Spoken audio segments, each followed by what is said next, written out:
Thank you for joining me for what I'm more or less calling my story/spoiler run through Final Fantasy VII Rebirth. This is your warning that from this point forward, this video and all of the videos in this series are full of spoilers and speculation for the complete story in Rebirth, so everything we're given in-game. It will be looking at ideas and elements from Remake, as well as the original Final Fantasy VII, start to finish, so including beyond where we are in the story, the whole story start to finish of OG7. It will be incorporating ideas and plot elements from the books, On the Way to a Smile, The Kids Are All Right, Tale of Two Pasts. It will probably come up once or twice discussing Advent Children, the movie, and I will give you fair warning, it is such a convoluted story. And going back through it, for how many times I've watched other people play, I've watched my play, I've recorded these videos, as many times as I've gone through it, there's always new ideas and thoughts that I have while doing stuff, so you'll see little interruptions occasionally throughout the video, like this! And those are just, during the editing process, something I forgot to mention. I came in and thought of it, and so added it in after fact. So if those are annoying, sorry, but it is what it is. So I want these to generate discussion. I want to hear your thoughts, so please join me in the comments. Tell me things that maybe I missed. If you see something you missed, let me know. If you think I'm wrong about something, please. If you think I'm going off into crazy town, if you think I'm on the right track, great, let's talk about it. Maybe discussion will raise some more ideas. Anyway, without further ado, thank you for joining me. I love this game. Hopefully you do too, so let's get into it. Tail end of closing Chapter 2 into Chapter 3 here. Not a whole lot to do to comment on the mines, but... He's here, isn't he? I don't know. Well, monsters sure are. No doubt. Monsters we can handle. We've dealt with worse. That's easy for you to say. You fought the worst for a living. Not us, though. Yeah, good point. You mind taking the lead, Merc? For 2000. Beginning of the Enough 2000 of a meme standard here. course twice, right? Her what now? Ask him. Cloud? Forget it. You guys need to focus.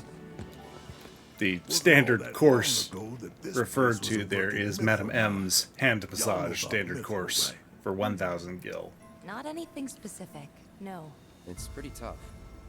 And beautiful besides. Right on both counts. But what you might not realize is just how rare it is. Never been found outside of these caves, in fact. And I ought to know. Worked in a mine myself back in the day. Hard not to learn about the life when you live in it. Should we pick up a few souvenirs then? We could, but probably not worth it. Shinra's been churning out stuff made with more durable alloys for years now. Even got that signature mithril sheen and everything. Probably refined with materia too. Look at you, Mr. Shinra expert. Yeah, so couple little things in there. Obviously, this is the first. I think this is the first real hint we have on Barret's background that he worked in mines. Tifa obviously knows some of his background already. I don't think we really get any of it in Remake, if I remember correctly. Apparently, in one of the stories in On the Way to a Smile, I think, is one of the chapters on Barret and his life after OG7 storyline. Is he's trying to find a purpose in his life. He's a fighter. He doesn't know what to do with his life now that Shinra's been effectively taken down, just mostly destroyed. The world's in chaos a bit because of the live stream incident, and he sort of takes it on himself. He starts looking for new energy sources, and they go, and he helps to I believe towards the end of his story, he goes on to what's the word I'm looking for, but he basically hunt for oil in the ground. He talks to Sid, and Sid is trying to find a better way of using oil to make gasoline to use in combustion engines to replace the Mako energy that everything is run on up to this point. And so Barret sort of takes that as his new purpose in life. He leaves Marlene in a city called Edge, which is on the edge of Midgard, literally. It's sort of on the outskirts, and it's where everyone lives. It's the city that's in Advent Children. And so that's why Marlene is living with Tifa in Advent Children, is that Barret has gone off oil hunting, if you will. Yeah, so this is really our first indication that he worked in the mines. We get a little bit of that in here with his, well, I'll go hunt for the fallen black robe guys because I know how to work around my way around in a mine. Red goes with him, his caves, which I think is really nice because it starts the slightly antagonistic sort of brotherhood relationship between Barret and Red.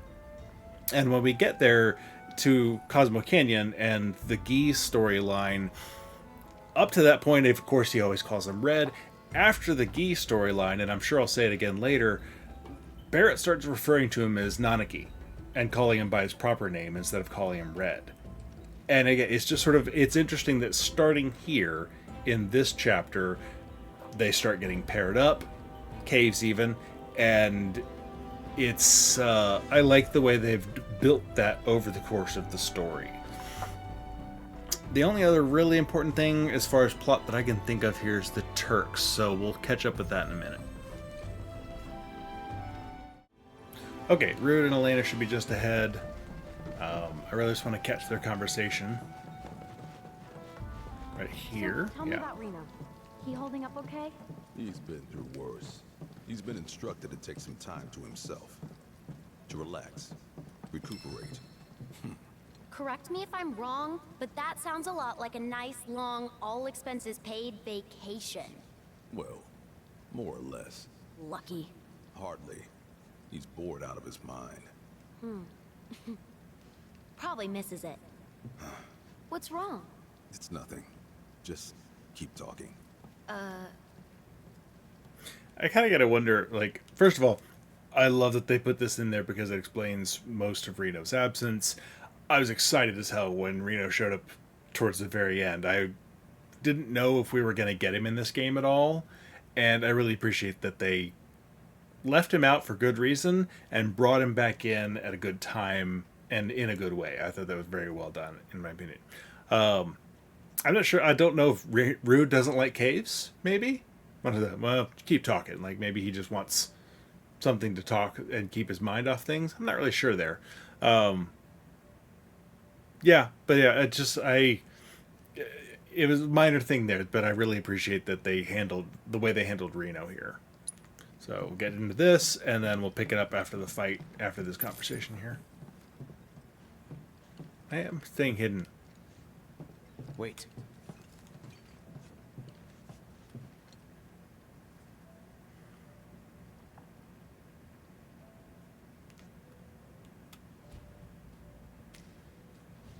Seriously? What are we even doing here? Sorry, but I gotta say it. This mission, it makes no sense. Why are we wasting our time following these hooded weirdos around? Orders are orders. The whys and wherefores are not our concern. Which just mean the whys and the whys, by the way. Maybe you need a vacation. So about him, Mr. Workaholic. Thoughts? Why does only one of Elena's collars have a pin I'd say down? we put him down. I mean, that's what Sung would do if he was here. Assholes. Who's there? Sharp ears. Damn it.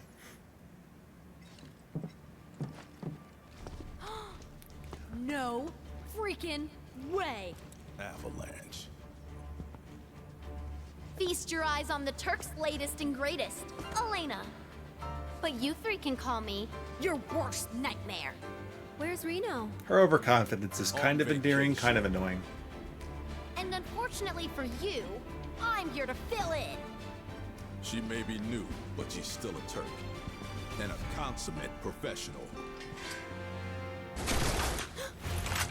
Hands in the air! Right now! Glad you rejoined it. Us only to leave us again in a second. lest you want a hole in your head. Now then. Y'all got a lot to answer for. A lot of blood on your hands. You need someone to blame.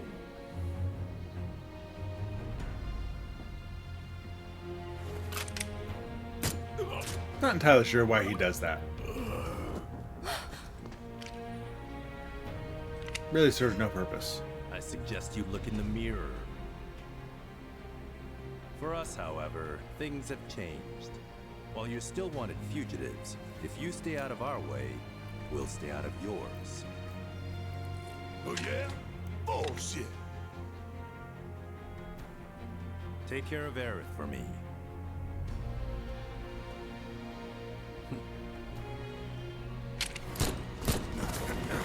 Elena!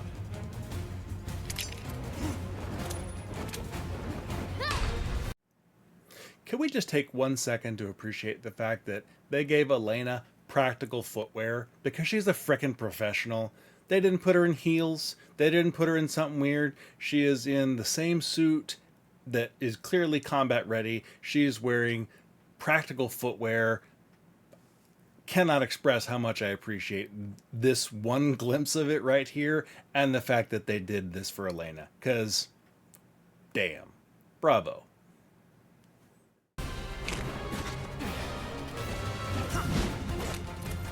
I think Cloud might have had that covered. It looks like he was getting ready to smack it away. Red may have messed that up.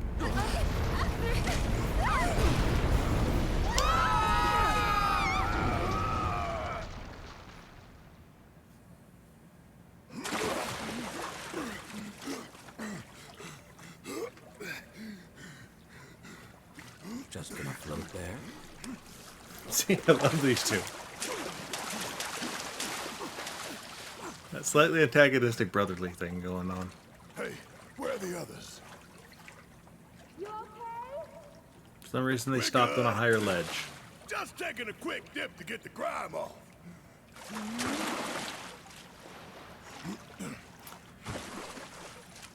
I'll have something to say once this scene finishes up. Do you see a way, Vesta? Nope. We'll find one. We'll meet you at the exit. Okay.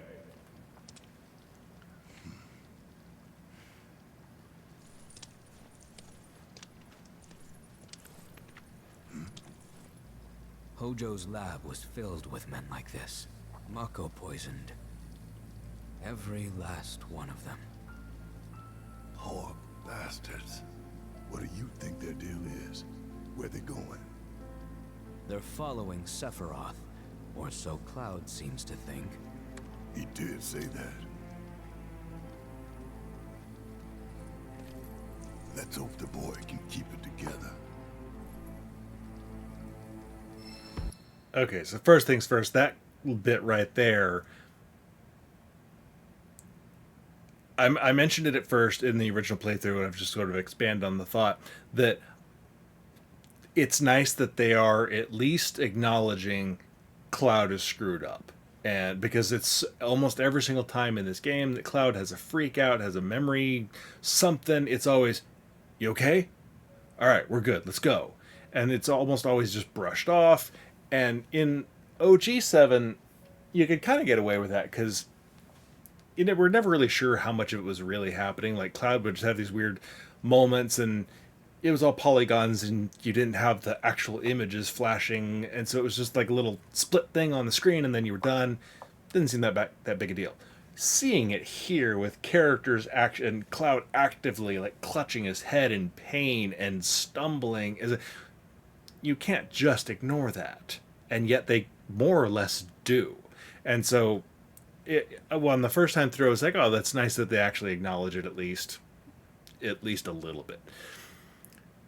Now it sort of reinforces my theory here that they are having conversations about Cloud. Here at the beginning, they've had a few conversations, and the further in you get, the more conversations they have to have behind his back, essentially. I thought it was interesting in the final chapter of On the Way to a Smile. It's a Turk story. There's the Turk chapter or whatever you want to call it, and or the Shinra chapter, and so it's all about the Turks and Rufus, and there's part in there from Sung's perspective, and one of the things that he thinks about in his part of the story is that for most of Aerith's childhood, he was responsible for watching over her, keeping an eye on her, protecting her, which you see in Crisis Core. And, excuse me. And he realizes that she views Shinra as evil, as the bad guys. Sung does not, obviously. And so he finds himself taking on an almost villanesque caricature in the way that he reacts to her and presents himself to her. And it seems like it's sort of sometimes on purpose, sometimes automatic. And you see stuff like this where he's just like, I'm just going to shoot that black robe dude. There's no point. It's a little over the top. I mean, it was inefficient. It was pointless. It served no purpose whatsoever. Him just shooting the guy. If they're protecting them and transporting, fine, they're protecting and transporting. But that one was up and moving. It wasn't lying on the ground like the one Elena was pointing out.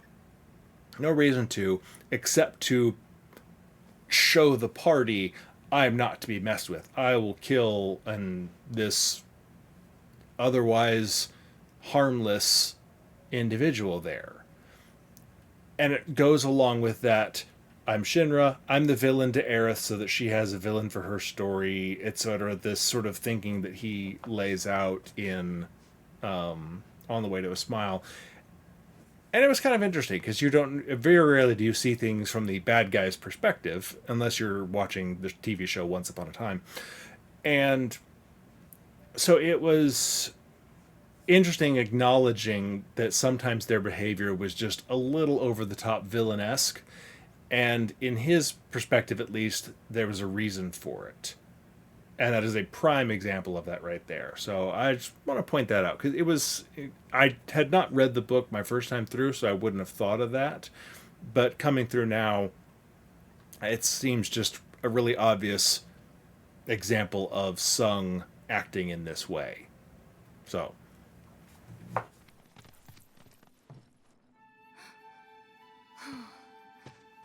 Hey, What took you?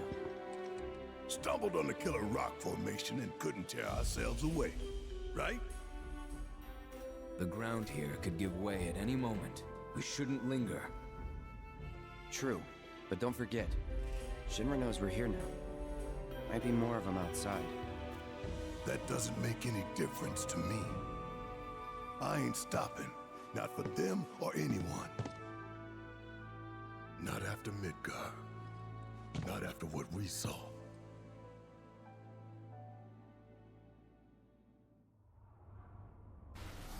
We all know what's at stake here. The fate of the world.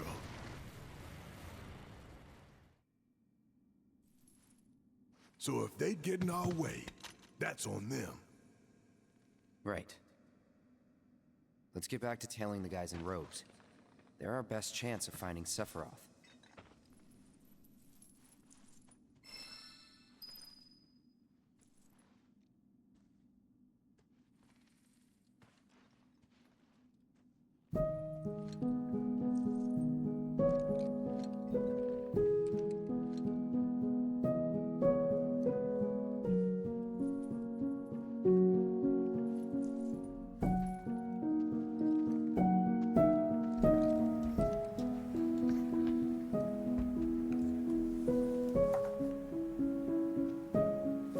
Sorry, just realized that whatever comment I made there during the cutscene was I was muted. I forgot to take it off.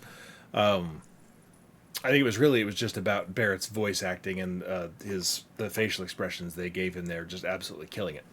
Anyway, which is one of the points I wanted to make there was that I don't remember Barret ever taking off his sunglasses in Remake, and maybe he did and I just forget. Maybe something with Marlene, but for the most part, he always has his sunglasses on in Remake. He only takes them off maybe post-game cutscenes, maybe or maybe just now that we're in Rebirth. I don't know off the top of my head. But In Rebirth, at least, they're always used as a, I need to hide my emotions. It's the mask that he puts up.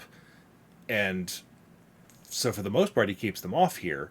And in Remake, them always being on was either an oversight because they just hadn't thought that far ahead as what they were going to do with it into Rebirth, or it's a sign of just he always has those strong emotions just bottled up and churning inside of him in Remake. And it is that hatred for Shinra that starts from what happened with Corel and Dine and his arm and everything that's all wrapped up in that, and just that personal deep hatred of Shinra on top of or beneath his they're killing the planet thing. But it all really all stems from and comes back to that personal hatred of Shinra. And in that sense, him having the glasses on is always a attempt to maintain that stoic leader front, that facade, to make sure that nobody sees any moments of doubt or what he might perceive as weakness, any second thoughts, anything going on other than the, we're doing this, there ain't no getting off of this train, we can't turn back, we have to do this, etc., etc. All the stuff that, all the lines that he delivers in Remake, all from behind the safety of those glasses. And there's a few moments where he might drop that, but the glasses are still on. And it's only now out in the world amongst the group where he is more comfortable, where he can drop that. Sort of like Red with his voice. Once we get to Cosmo Canyon, it's for Red, it's taking me seriously, but it's still this is the face that I'm presenting to the group. Now I can be more comfortable for whatever reason, whatever change in each individual person. And I think that's a really interesting way of looking at that. The other thing to point out is I really like the imagery of the meteor that they showed you there as a way of, number one, reconnecting you to the real threat going on and ratcheting things up just a tad.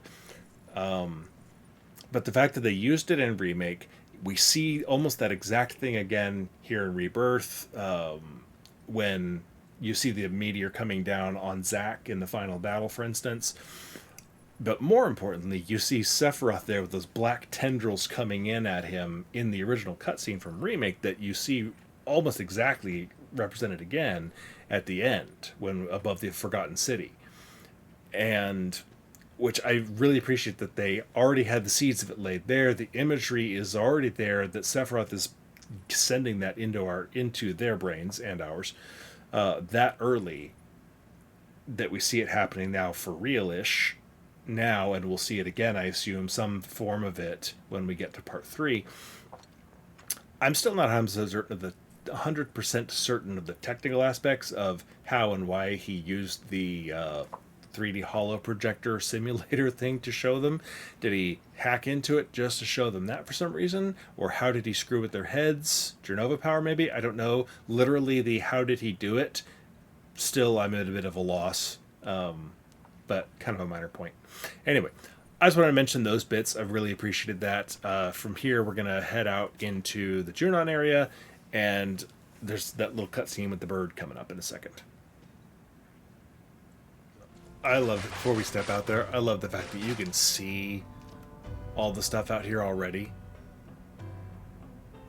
I mean, that's the Chatter Tower, and if you look closely enough, you can see there's the glow from it being active. It's hard to tell with the washed out light, of course, but pretty sure I can see it there. But yeah, I mean, like, seriously, it's already out there. Can you see monsters?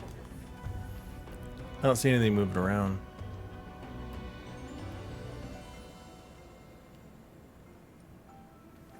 Wouldn't surprise me, though. Anyway, alright, here we go. Hey, check it out. Nice that they're just lined up waiting. Hello, Highwind. Just them? Guess so.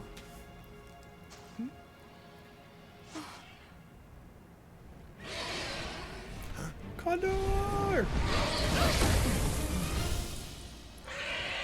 That's some seriously good aim, considering how close it came to that little shack there. He ain't coming back.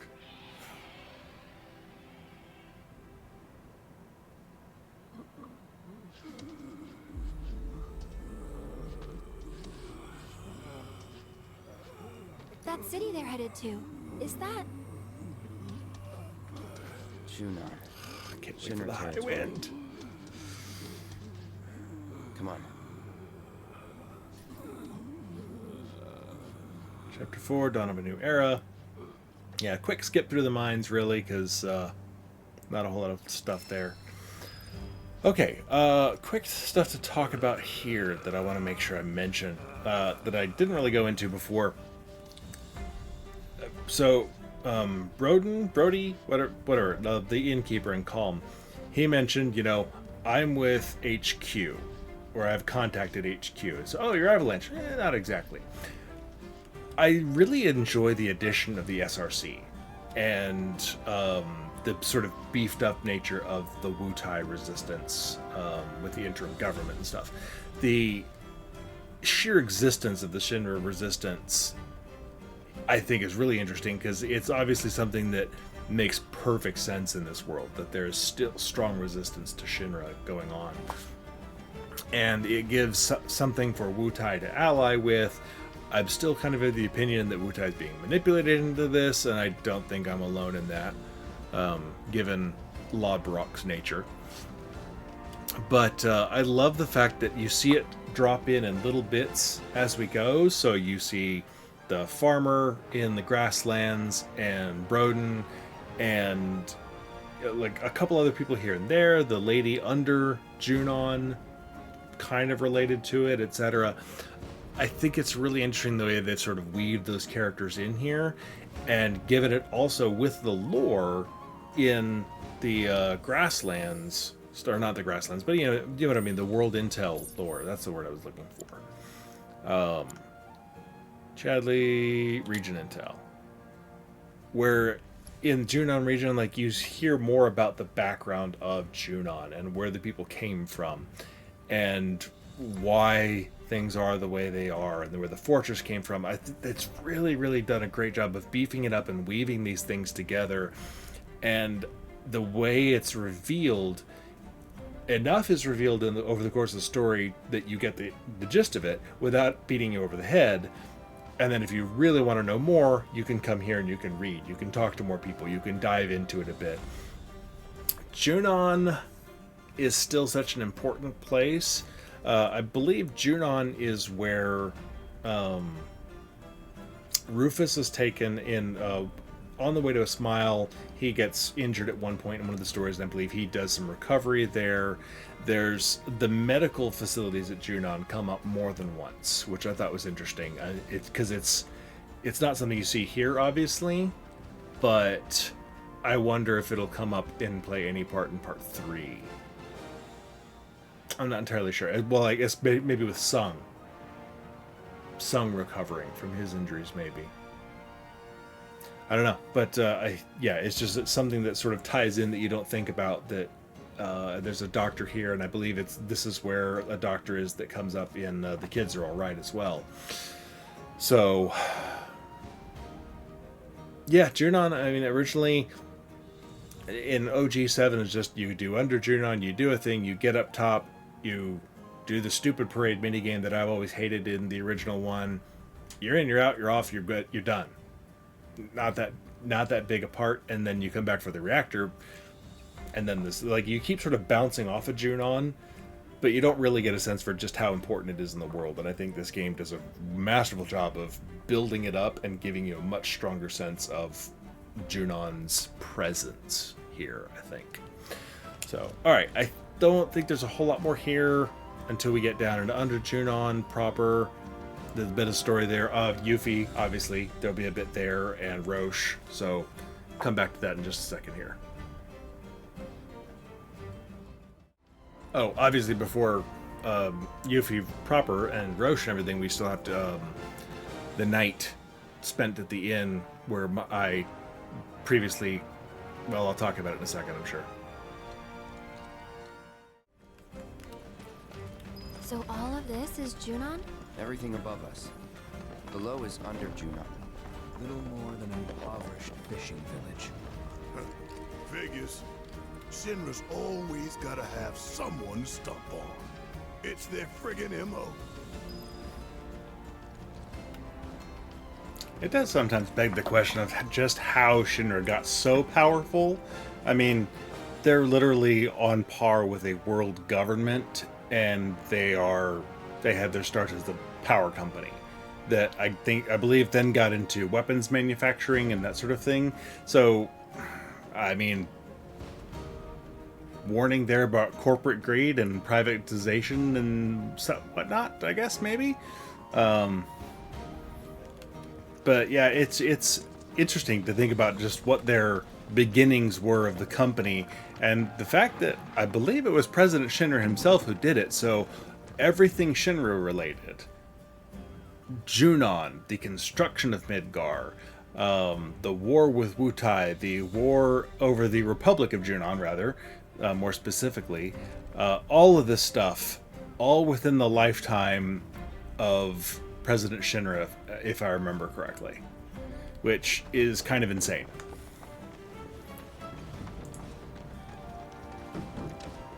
Maybe they just build things faster than we do in the real world, because Midgar's a big damn city with a city on top of a city.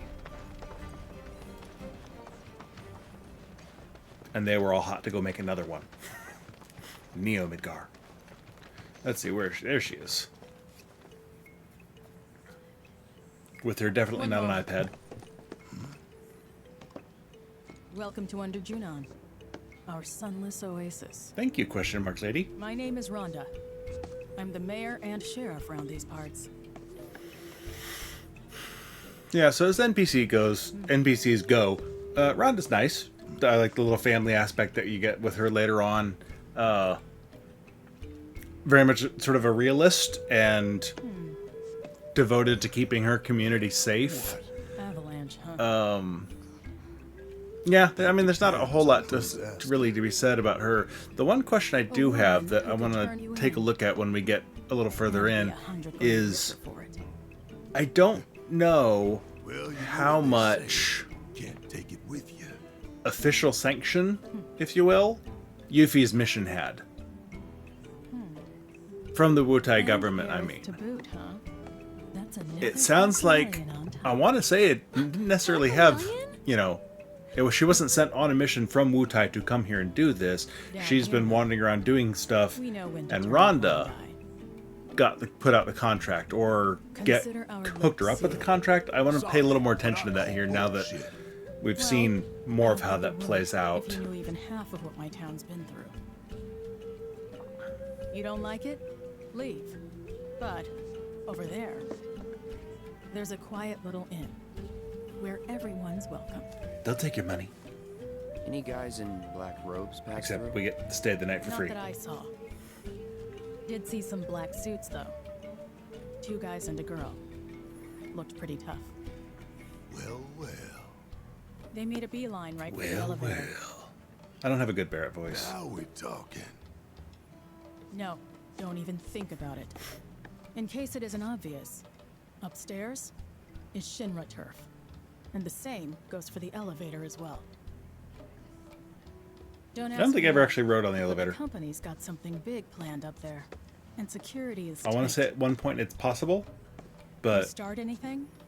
I don't remember if I was just watching someone else's playthrough and they saw that it might be possible. I don't think I've seen anyone actually do it, though. So I can't actually confirm that.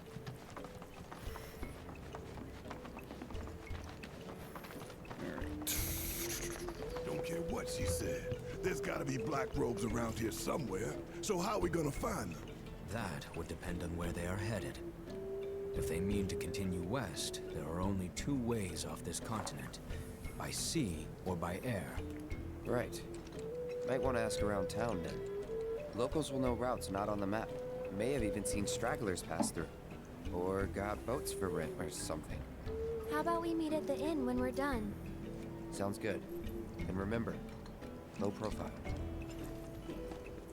They do a good job, I will say this, of when you get into a new area, making plausible reasons for the party to disperse and do things, so they're in different places for you to go interact with.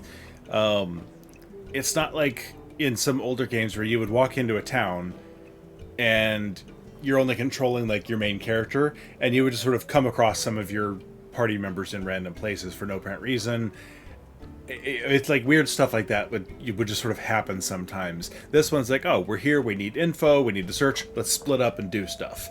When we were in Calm, Cloud slept in, everyone went off to go do their own thing for a little bit because there wasn't a threat. They didn't know what was going on right when they got to Calm. And Costa del Sol is just party town. But I like that they have everybody disperse and that they do it in different ways, in different places, so it's not always the same people grouping together. I think, again, just they do such a really good job with the interpersonal dynamics. I have loved that about this game from the get-go. And it's the room to breathe here that, you know, they just didn't have in Remake, since Remake was all Midgar. Some fishing bill. Shinra's saying it's only a temporary prohibition, but people gotta eat. Anyway, short of stealing a boat and causing a scene, both us and our black-robed friends are SOL.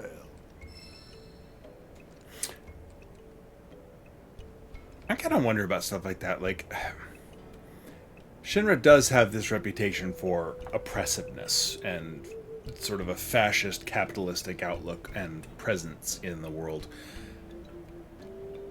Stuff to deliberately grind down already ground down and subjugated people, and, you know, or those here in like Lower Junon who aren't doing anything. Like, I wonder sometimes if some of what they have is just corporate indifference. Like, someone up there just like, well, we want to protect, there's a reason here because of reactor water or whatever the reason is. Let's just tell the people to keep out of the water for a couple of days. Not realizing this is literally where they get their food and their livelihoods because they just don't care. Or if it is a deliberate action of, okay, they're not ground down enough yet. They could still act up against us. What could we do to really drive them down?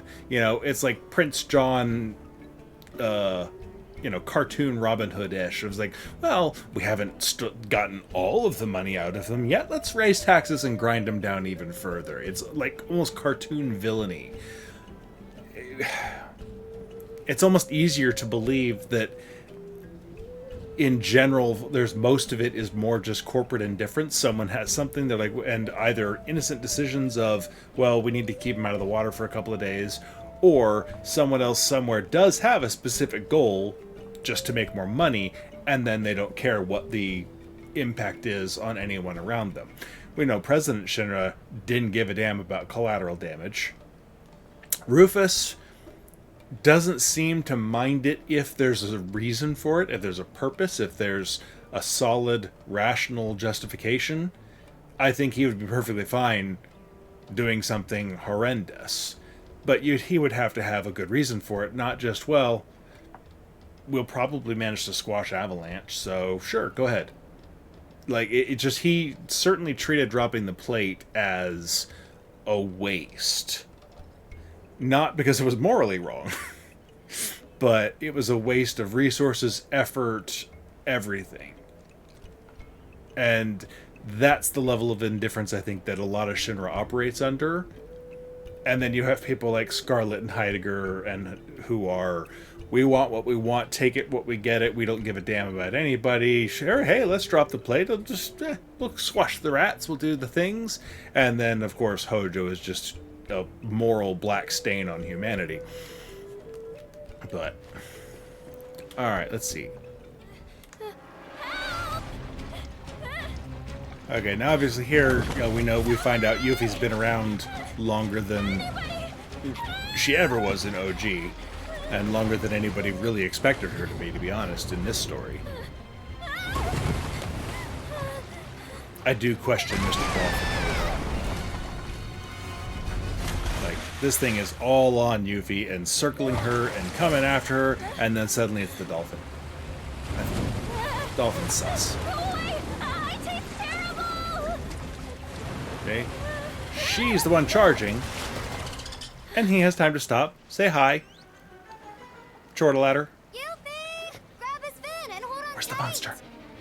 They're in on it together. I don't know what their goal is. Dolphin sure doesn't seem to care about the monster. Just saying. Hey, we're coming! Hey! Shinra's most wanted! Get rid of that thing! Say what? Barret, focus. Get its attention. On it!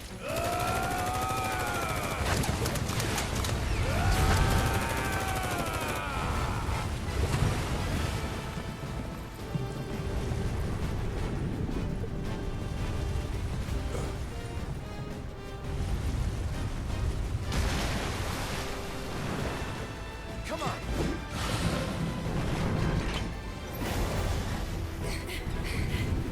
Oh no, you don't. Okay, now Dolphin senses which way the wind's going. He's like, all right, hey, I'll help you out. Really, I will.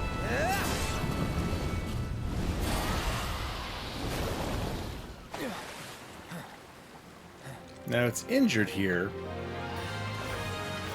We don't know that it's dead. Nice work. Let's check on that girl. I would not Come on. object to it coming back in part I don't 3 think she's for some bleeding. revenge. We need help over here! Anyway, I didn't see the little live stream come up. I need to get her breathing again. Hey, Dolphin, how about a ride back instead of making me swim? No? Jerk. Maybe someone should go find a doctor? There's no time. Tanya, Dolphin sus. She's so cold. I need to get her breathing again.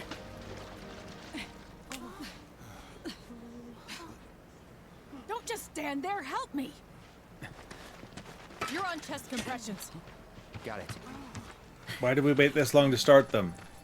Just saying. Now, start!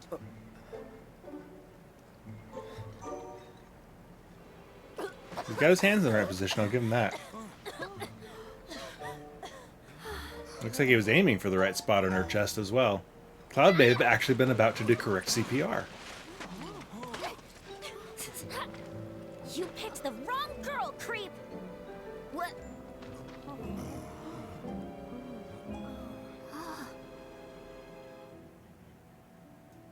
Those guys there are from the Splinter Cell. Love this part where they tie it back to showing They you used to be with Avalanche, but left after a Yuffie, policy dispute. learning who they were, etc. Easy. They're guests of mine. And this one was trying to save your life. He was? Ugh, nice going, Yuffie. Call the guy a creep, why don't ya? You big moron! Dum dum dum dum dum dum dum dum dum.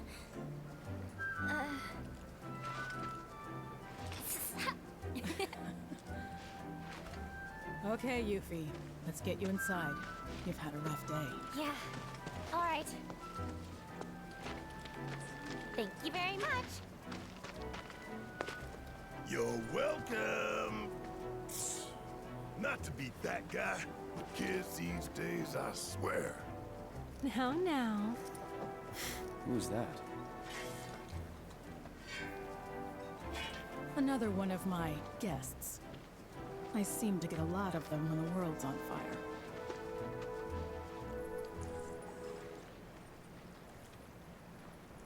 Okay, see you in a bit when we get into the hotel. Because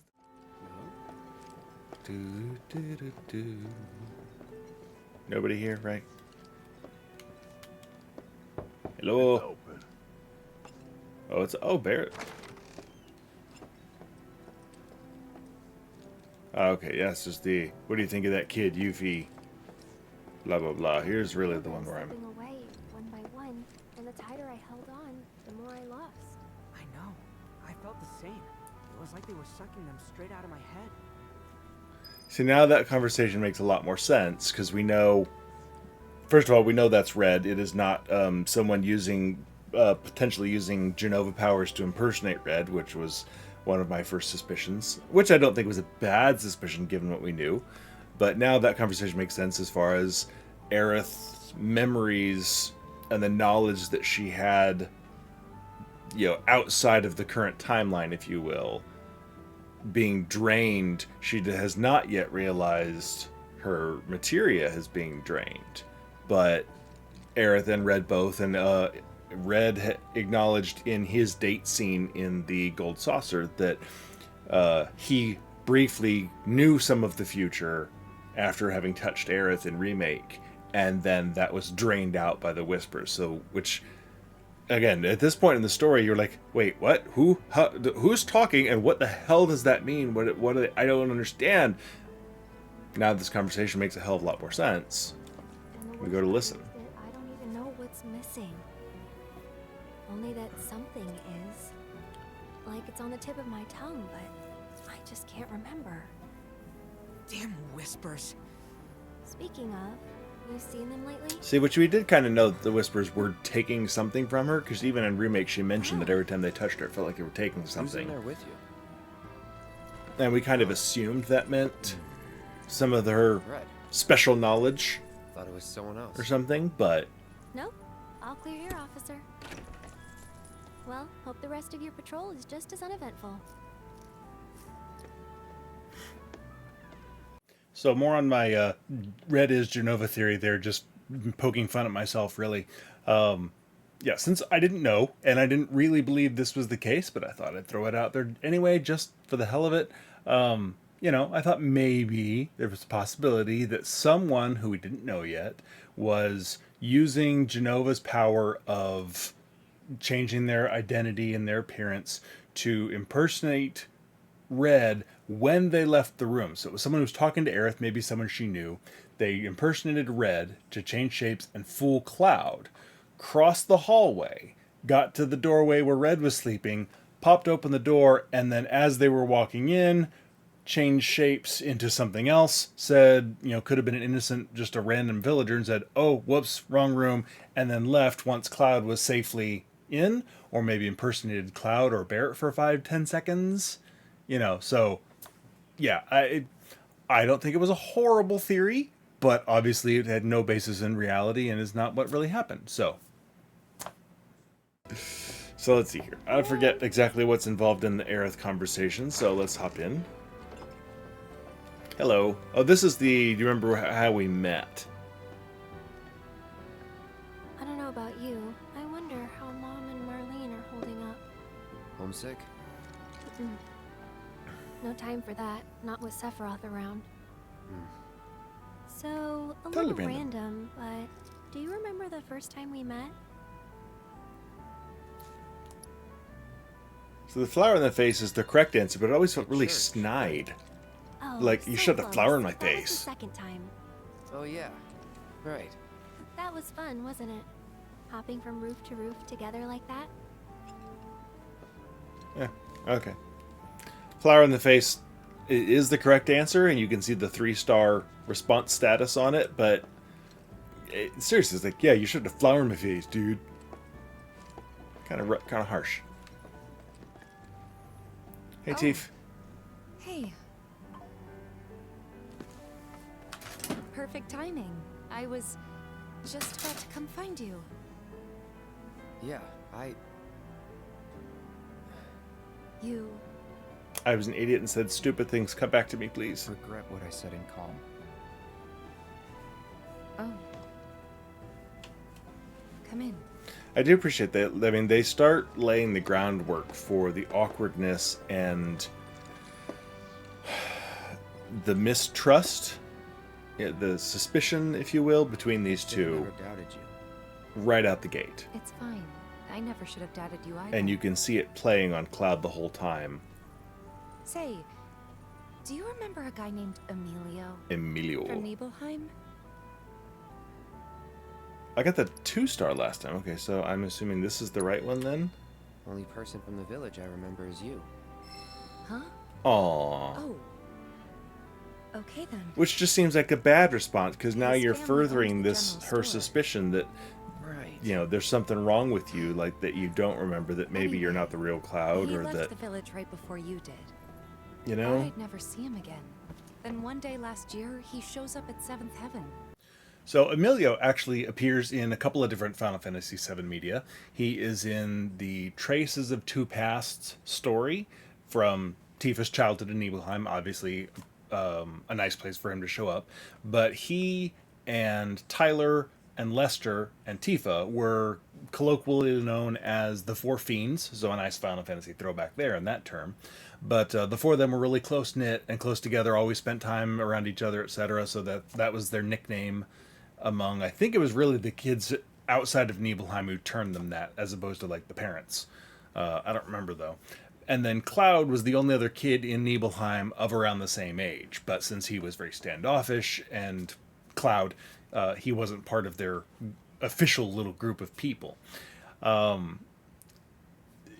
He is one of the kids that goes with Tifa up the mountain when you're doing the flashback while Tifa's in the live stream. He's one of those kids that goes with her and then subsequently abandons her later on in the memory.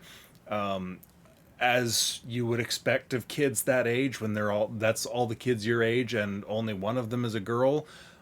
The other boys eventually started to see Tifa as a bit of a love interest and getting a little jealous of each other, that sort of thing. Exactly what you'd expect from a bunch of kids around that age growing up around each other.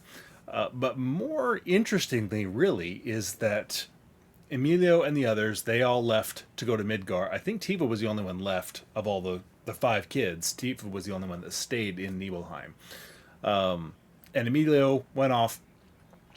Zack meets Emilio in Crisis Core. And here's a quick screenshot of that. And it's where he says, you know, oh, I've got a girl back home. I write to her all the time. Implying girlfriend, but he and Tifa were obviously never actually boyfriend and girlfriend. And in fact, one of his letters that he wrote to her, if I remember right, he was trying to tell her how, oh, he'll wait for him, he'll get her out of there. And Tifa resented it as a, you're not making my decisions for me. Who do you think you are? Sort of reaction, which is exactly what we would expect from Tifa. So, yeah. But it's interesting just how often they sometimes bring in these little minor characters. I mean, this is someone who, you never see him really in this game except as a kid. Even in OG7, same thing. You see him in a flashback when Cloud's in the live stream, and this is a nobody, but he gets name dropped here. He made it into Crisis Core. He's in the books, etc. So it just sort of shows the richness of the world in how they can just sort of move characters around, even minor ones. And I really appreciate when they do stuff like that, but not overdo it. So it's not like every person that Zack meets in Crisis Core actually has some ties to someone else in one of the other things, and it's like, oh yeah, that one and that one and that one. It's one person who there's almost no way you would actually catch it, but it's there. It's obscure, so it's not beating you over the head with it. So lots of little things like that tie in, which I think they have done a really good job really sort of knitting that sort of story together. I couldn't believe my eyes. He was all grown up. Didn't even recognize him at first. Really? Yeah, and what's more, the woman who walked in with him was stunning. You're stunning, Tifa. She could have been a model, and...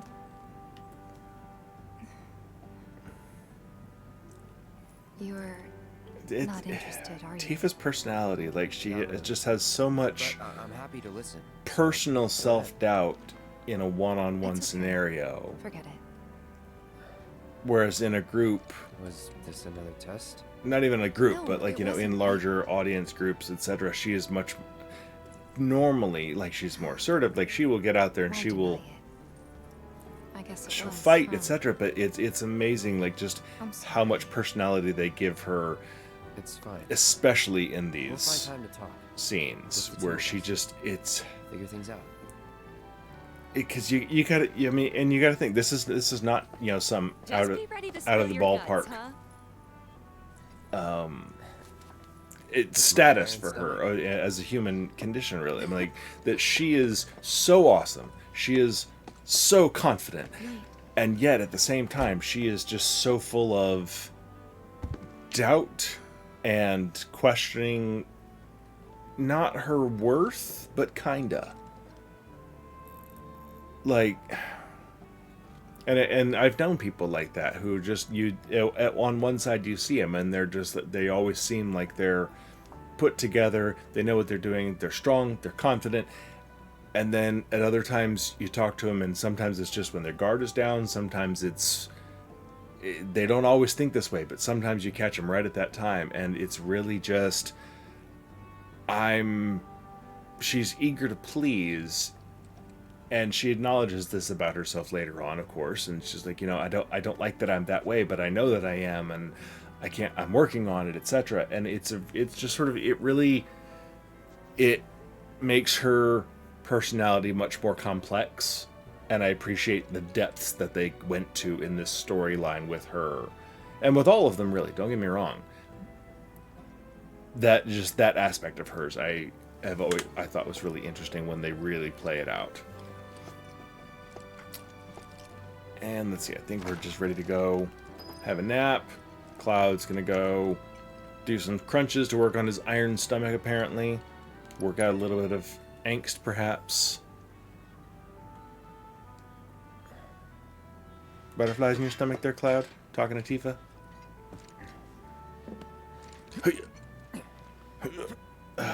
There we go. 3 or 4 or 5 sit-ups should really fix all the problems. Alright. And I think this is Yuffie coming, right?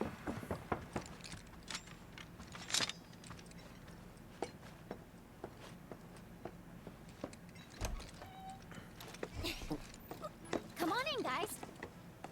Hey. Hello, everybody. Sure, come on in.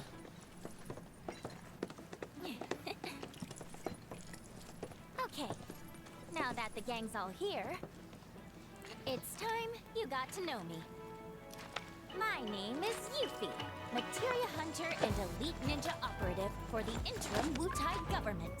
I left my beloved homeland behind to bring an end to Shinra's reign of And terror. Yuffie, again, like, it's her personality. It just, she's so up and bubbly, and but especially as you go, if you played the DLC on Remake, and if you know anything of her story development here, and if you followed along, she's been through it. You guys get it. And she's from a place that has been crapped on by Shinra, and she feels that the generation before her has let them all down, and is doing everything she can to fight back. And there's a lot of darkness in there, but she keeps rising above it. Alone so far from home is and she's still a teenager, like younger than all the rest of them. Town to town, hustling, scraping together and you really see it play out a lot. And I think I mentioned somewhere in the past in this post-game stuff, when I watched her date scene from the Gold Saucer, and she talks about knowing Zack. She doesn't know who it is. She just knows this other soldier that she knew. Just spit it out already. And it's interesting just how much of a part in the story Zack plays, and you don't really think about it all the time. And you kind of wonder, like, you're the only Barret and Red, the only two, I think. Well, and Kate Sith, I guess, who have no background These people had their country stolen from them. in the main. Well, I mean, I guess there's more than I thought about. Because Sid, as far as we know, has no background with Zack. Barret has no background with Zack. Red doesn't. Wow. Tell us more. Which I'm actually kind of glad that not everybody does. You want to know how Rhonda's planning on paying But me? it's interesting just how much Zack is in everybody's story, even when you don't always know it. Hand it to her. Because obviously Cloud and Zack are closely intertwined. Tifa knows him from way back in the day. Aerith and Zack closely intertwined. Yuffie and Zack. So I mean, that's half your party right there. You managed to get away. Very closely tied to Zack in one way or another. Now, you don't want to make me come in there and fetch you, because I would love to do it! Who's that? A pain in the ass. Let's go. Again, Roche's character arc is not so much an arc as it is a straight line driving right through his obsession with Cloud, and makes a lot of sense, as tragic as it is. Oh, I think there was some materia down here. Not that I need any more materia, but I'm still collecting everything because the game's giving it to me. I'm getting it, damn it. And it never hurts to have lots of multiples of things worked up. I'm glad that I worked up as much as I did, because, you know, there are some of these boss strategies where having 4 or 5 lightning spells, lightning materials maxed out available is nice. Because I can do a magic focus and an MP absorb and a synergy and another magic focus, and then jump over to someone else and have it on them, and have this and have that, and it's just having lots of available options. I'm coming, hold your horse. Which is actually a motorcycle. Makes the heart grow fonder, my friend. Still playing hard. Too bad Yuffie can't come out and be like, "Hey, I played that guy in Fort Condor." As if by fate, the Speed Demon has been entrusted with a singular task: retrieving one Aerith Gainsborough. Me? Come alone? Minor body language. Cloud goes and stands protectively in front of her. Besides, you and I like to go big, and a venue this small just won't do. There's a big damn fish in the background. Bones. I found the perfect stage. The city above, where we can dance up a storm. Seek me out, and we'll put our last performance to shame. With a show none shall ever forget.